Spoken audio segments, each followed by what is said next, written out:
Hi, I'm Clint Parsons, and I'd like to welcome you to step one of my buyer process. Thank you for joining me. Like all of the videos in this series, I prepared a slideshow for you that I hope will make the presentation of this material more enjoyable and understandable. So let's get started. Step one of my buyer process is entitled "What You Should Know About Me and How We Will Work Together as a Team." The purpose of this step is to tell you a little bit about me, to get to know you, and understand what's important to you.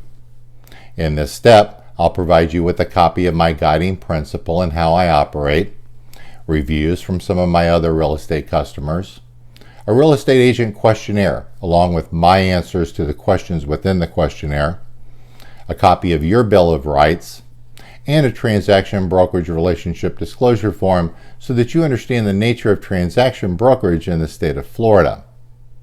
My guiding principle is, what's important to you is important to me. I offer expert guidance throughout the entire process of buying a new home, while at the same time keeping your goals at the forefront of everything I do. My guidance will take you through the following steps of a successful acquisition. Community selection. Based on your budget and lifestyle preferences, I'll match your needs with the communities that best meet these needs. I also offer community tours, and we'll view homes together that are of particular interest to you. Market values. Once you find your perfect fit, you must decide what to offer. Ultimately, this is your decision. However, I take great pride in providing excellent market and comparable sales data in a format that's easy to read and easy to analyze. This should guide you as to the right offer to make. Contract negotiation. I'm very familiar with both the NABOR and FARBAR contracts, which are the two most common sets of contracts in our area. I'll assist you with contract negotiations as well as refer you to excellent attorneys should you choose to seek legal advice. Due diligence. I'll walk you through the document review period, recommend qualified building inspectors and lenders, and tell you about other contingencies that may affect the transaction. Pre-closing activities. I'll assist you with obtaining property and flood insurance quotes, utility cutovers, recommend movers, and accompany you on your walkthrough. The closing. I'll review your closing statement and advise if there are any necessary corrections to be made. And post-closing activities. After your purchase, I'll provide you with a list of preferred contractors, repair professionals, and other service providers that is updated and mailed to you on an annual basis. I can also recommend home watch services if needed. The next section is on my reviews, which is what others have said about me. Here are some of my most recent reviews, which I will not read in detail, but if you're interested, you can pause this video and read them on your own. Additional reviews are presented in my buyer's guide, as well as on my website at swfloridacoast.com. Now we come to the Real Estate Agent Questionnaire. This represents questions every buyer should ask their real estate agent prior to working with him or her. I will also provide my brief answers to these questions. What is your background? I've been in real estate since 1987 and in Naples real estate since 2005.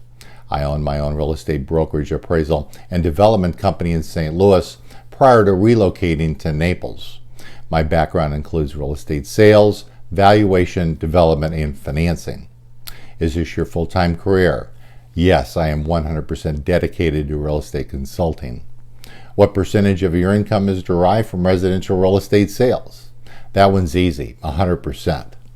How much time on average do you spend a week on residential sales?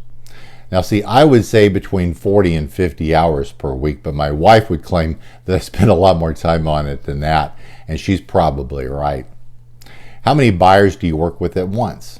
I typically work with 3 to 5 buyers who are actively in the market and ready to buy. However, I also maintain an extensive list of prospective buyers, most of whom become active at some point in the future. What percentage of your transactions come from listings and from buyer representations? I strive for a 50-50 balance, but the trend is leaning more heavily toward buyer representations.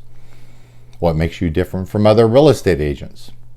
When working with buyers, I believe that people should be well informed, both in the real estate opportunities that are available, as well as the best practices designed to acquire those perfect opportunities.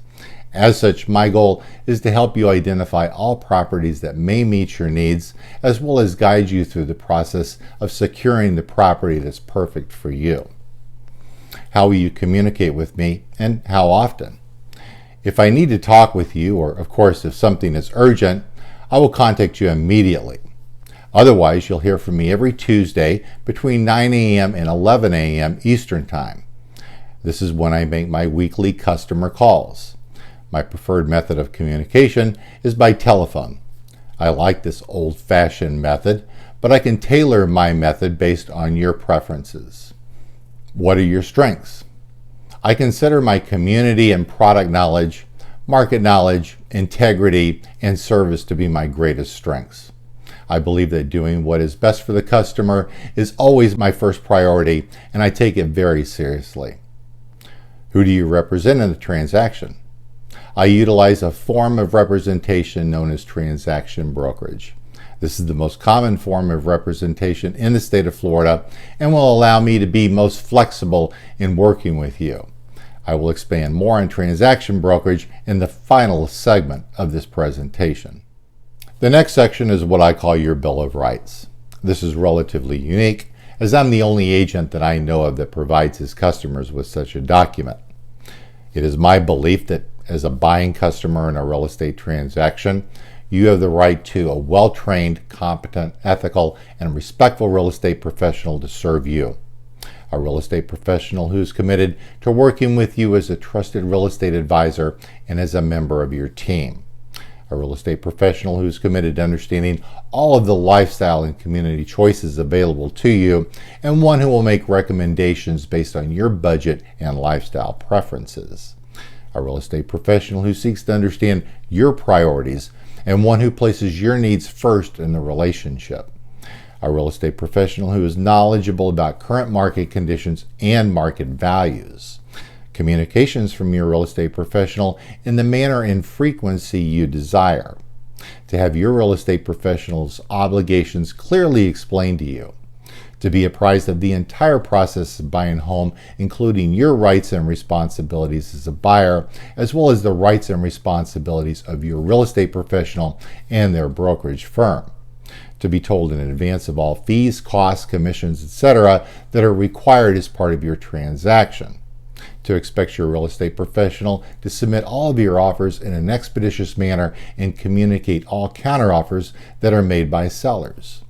Upon going under contract, to be represented as your transaction broker during the entire due diligence and closing process. To be apprised of any significant developments in your transaction so that you are informed. To have your real estate professional actively work to solve any issues that may arise during the course of your transaction, and have your real estate professional review your closing statement for accuracy and accompany you or your qualified building inspector at the final walkthrough before closing. The final section of this video is on brokerage relationships, and more specifically on transaction brokerage. To give you some history, under the traditional real estate single agency model, a listing broker was a seller's agent, and any cooperating broker who brought a buyer into the transaction was legally a subagent to the seller. In other words, there was no agency relationship between you as a buyer and the person who you thought was your agent. Of course, most buyers assumed that the person showing them property and working through the contractual process was their agent, but legally this was not the case. As buyer dissatisfaction and litigation mounted, reforms of the prevailing system were initiated. In the late 1990s, the Florida legislature passed a new law that established transaction brokerage as an alternative to the traditional single agency model.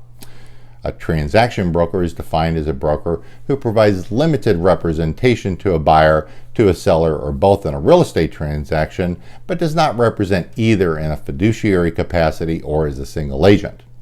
Under transaction brokerage, a licensee must, and I emphasize must, deal honestly and fairly with all parties, account for all funds, use skill, care, and diligence in the transaction, disclose all known facts that affect the value of the real estate and that are not readily observable to a buyer, promptly present all offers or counteroffers to the other party, and provide limited confidentiality unless waived in writing by a party. Under transaction brokerage, a licensee may, and I emphasize may, provide factual information about available properties and comparable sales and about neighborhoods such as community services, resources, or schools, provide information on types and availability of financing, describe options for structuring an offer or a counteroffer, draft sale contracts, counteroffers, or related documents, and submit them to the other party, assist the parties in evaluating offers or counteroffers, and assist in arranging for related services such as inspections, financing, and closings. Under transaction brokerage, a licensee must not, and I emphasize must not, disclose confidential information about what price or terms a party may agree to or a party's motivation for pursuing the transaction. An example would be the willingness of a party to pay or accept a greater or lesser price than that offered or accepted. Another example would be the need of one party to close by a specific date. They must not disclose or provide confidential information that would create a negotiating advantage for either party. They must not direct that a party take an action or not take an action. They must not represent the interest of either party to the detriment of the other party. And they must not advocate exclusively for one party. Again, I utilize transaction brokerage in real estate transactions, which is the most common form of agency representation in the state of Florida. And that wraps up my presentation on step 1 of the buyer process. If you have any questions about my process, or if you'd like to discuss your particular situation, please feel free to contact me at any time. My contact information is listed below on this screen. I'm grateful that you've joined me for this viewing, and thank you for the privilege of your time.